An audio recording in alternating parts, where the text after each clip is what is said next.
Hello, good morning. आज आप पढ़ रहे हैं पोषण एवं स्वास्थ्य। आईसीएमआर द्वारा निर्धारित 1 से 3 वर्ष के विद्यालय पूर्व बच्चों में कितने ग्राम प्रोटीन दिन में आवश्यक होता है? 12.5 या 12.5, 16.5, 15.5, 18.5। इसका आंसर है आपका ए सही 12.5 मतलब 12.5। यह होता है बच्चों को खिलाना आवश्यक 1 से 3 वर्ष की उम्र में। नेक्स्ट क्वेश्चन पर चलते हैं। नेक्स्ट क्वेश्चन है हमारा रिवीजन टेस्ट चल रहा है, रिवीजन करें। निम्न में से किस अवस्था को उलझन की अवस्था के नाम से भी संबोधित किया जाता है? प्रौढ़ अवस्था, किशोर अवस्था, बाल्य अवस्था, इनमें से कोई नहीं। इसका आपका राइट जो ऑप्शन है वो होगा किशोर अवस्था। कौन सी अवस्था? जो किशोर अवस्था है वह उलझन की अवस्था होती है। बच्चे को समझ में नहीं आता मैं क्या करूं, उसके बड़े बड़े विचार आते हैं, मुझे ये करना है वो करना है, तो यह उलझन की अवस्था होती है। नेक्स्ट क्वेश्चन पर चलते हैं। नेक्स्ट क्वेश्चन है राष्ट्रीय स्वास्थ्य नीति 2017 के तहत किस वर्ष तक 19% से अधिक नवजात शिशुओं को 1 वर्ष तक पूरी तरह से टीकाकरण द्वारा प्रतिरक्षित करने का लक्ष्य रखा गया है? 2025, 2035, 2030, 2040। इसका जो आपका आंसर होगा वो राइट आंसर है 2025। 2025 तक यह लक्ष्य रखा गया है कि सभी बच्चों को टीकाकरण किया जाए सभी प्रकार का। नेक्स्ट क्वेश्चन है हमारा मनुष्य की विभिन्न अवस्था कौन सी हैं? अवस्थाओं में से सबसे अंतिम अवस्था कौन सी है? मनुष्य की विभिन्न अवस्थाएं कौन सी हैं और सबसे अंतिम अवस्था कौन सी है? प्रौढ़ अवस्था, वृद्धावस्था, किशोर अवस्था, इनमें से कोई नहीं। इनमें से कोई नहीं तो हो नहीं सकता। किशोर अवस्था हो नहीं सकती। किशोर अवस्था तो आपको पता ही है किशोर होती है। अंतिम अवस्था बहुत ही सिंपल क्वेश्चन है, आप थोड़े से भी पढ़ेंगे तो आप कर सकते हो। आपका सुपरवाइजर में होना पक्का है। 20 का ए आपका आंसर है वृद्धावस्था, जो वृद्ध हो जाते हैं, वृद्धावस्था।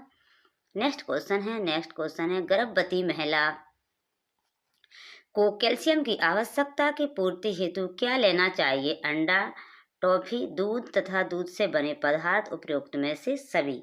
यह क्या लेना चाहिए उनको खाने के लिए? तो उपरोक्त में से सभी लेना चाहिए कैल्शियम के लिए। अंडे में भी कैल्शियम होता है, टोफू में भी कैल्शियम, दूध और दूध से बने पदार्थ में भी प्रोटीन कैल्शियम होता ही है। नेक्स्ट क्वेश्चन है गेहूं, रागी, बाजरा, ज्वार आदि में किस पोषक तत्व की प्रचुर मात्रा पाई जाती है? आयरन की, विटामिन सी की, कैल्शियम की, गंधक की। इसमें किसकी मात्रा पाई जाती है? इसका आंसर आपका ए राइट होगा आयरन की। आयरन की ये चीज़ें खाने से आपको आयरन मिलेगा, हीमोग्लोबिन आपका सही होगा। इसलिए गेहूँ सबसे खतरनाक है, अब गेहूँ ज़्यादा खाना पड़ रहा है। गर्भ अवस्था को कुल कितने चरणों में बांटा गया है? 1 में। गर्भ अवस्था को कितने चरणों में बांटा गया है? 2 में, 3 में, 4 में। गर्भ अवस्था को आपका बांटा गया है कितने में? 3 में। कितने में? 3 चरणों में गर्भ अवस्था को बांटा गया है। यह आपका रिवीजन टेस्ट चल रहा है, इसलिए हमारे हर क्वेश्चन पे चर्चा नहीं कर रहे हैं।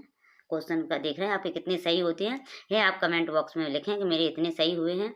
गर्भ अवस्था के दौरान महिलाओं का कितना अतिरिक्त वजन औसतन बढ़ जाता है?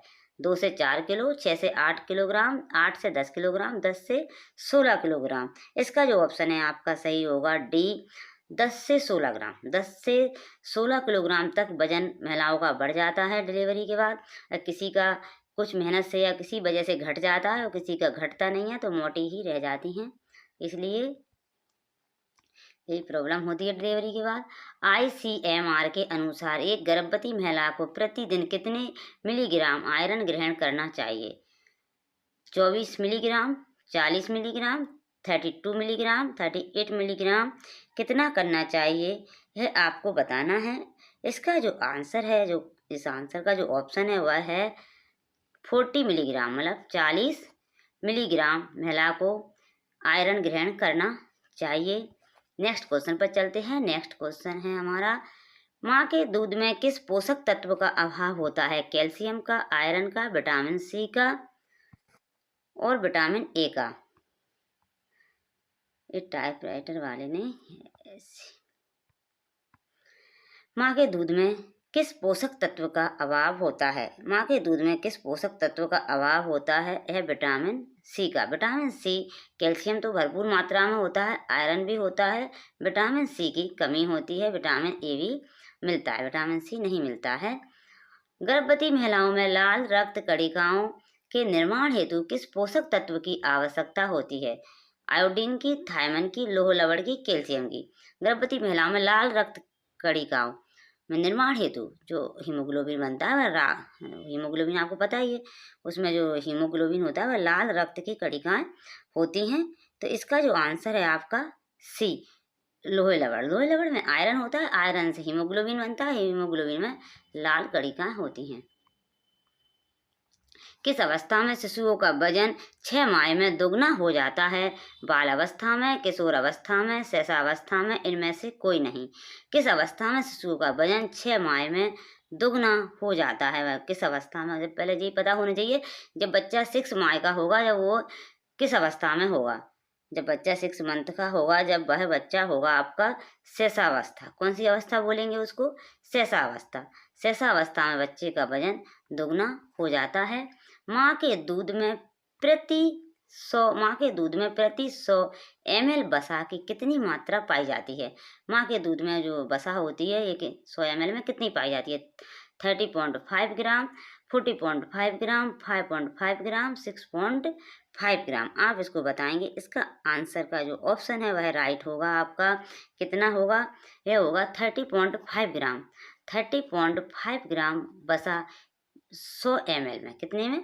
100 ml में, 100 ml में 30.5 ग्राम वसा पाई जाती है। माँ के मदर मिल्क में एनीमिया, एनीमिया क्या होता है? अभी पता, रक्त से संबंधित बड़े क्वेश्चन आ रहे हैं, आप इनको ध्यान से पढ़ें। एनीमिया के कारण रक्त में किन कणिकाओं की कमी हो जाती है? अभी देखा ना, एनीमिया रक्त की कमी से जो बीमारी रोग होता है वह एनीमिया होता है। और रक्त कणिकाएं क्या होती हैं? जो आरबीसी, प्लेटलेट्स, WBC, इनमें से कोई नहीं। ये आपको बताना है। आप खून चेक करते हैं, यहाँ लिखा रहता है RBC आपकी इतनी है। जब एनीमिया होता है, खून की कमी होती है, तो आपकी RBC कम हो जाती हैं। मनुष्य के जीवन में पोषण का क्या महत्व है? पोषण का तो बहुत ही ज़्यादा महत्व है। शारीरिक कार्य के संचालन हेतु, सामाजिक कार्य हेतु, मनोवैज्ञानिक कार्य हेतु, उपयुक्त सभी। ये तो उपयुक्त सभी ही होना चाहिए, क्योंकि जब खाना नहीं खाओगे तो कुछ नहीं हो सकता है। इसलिए शारीरिक कार्य संचालन के लिए खाना बहुत जरूरी है। जब पेट भरा होगा तो समाज में 2-4 लोगों से बतिया लोगे तो वो भी जरूरी है। मनोवैज्ञानिक कार्य करोगे तो वो भी जरूरी है। भाई पहले पेट पूजा बोलते हैं ना, पुराने लोग बोलते हैं, पहले पेट पूजा फिर काम दूजा। तो पोषक तत्व बहुत जरूरी है। मनुष्य के लिए पोषण एवं ऊर्जा की मांग किस कारक पर निर्भर करती है? शारीरिक श्रम के आधार पर, शारीरिक बनावट एवं आकार के आधार पर, आयु एवं लिंग के आधार पर, उपयुक्त में से सभी। मनुष्य के लिए पोषण एवं ऊर्जा की मांग किस कारक पर निर्भर करती है? इसका भी आपको पता ही है, क्या होगा? डी, उपयुक्त में से सभी। पोषण एवं ऊर्जा की मांग शारीरिक श्रम के लिए भी चाहिए, शारीरिक बनावट। जब अच्छा खाओगे तो अच्छे बनोगे, नहीं हड्डी से दिखोगे ऐसे पतले, ऐसे ऐसे ऐसे दिखोगे। शरीर की बनावट के आधार पर भी, आयु एवं लिंग के आधार पर थोड़ा लड़का बाहर घूमते फिरते हैं, लड़कों को थोड़ा खाने की आवश्यकता जाना होती है, लड़कियां घर में रहती हैं। ऐसा मतलब अपने समाज में बन गया है, पितृ प्रधान समाज है, इसलिए लड़कियों का खाना थोड़ा कम होता है। यहीं तक थे, आपके क्वेश्चन हो गए हैं। नेक्स्ट वीडियो लाएंगे। वीडियो देखने के लिए थैंक यू। चैनल पसंद आए, पढ़ाना पसंद आए या ना आए तो हमें कमेंट कर ज़रूर बताएं, हम उसमें सुधार करेंगे। वीडियो देखने के लिए थैंक यू।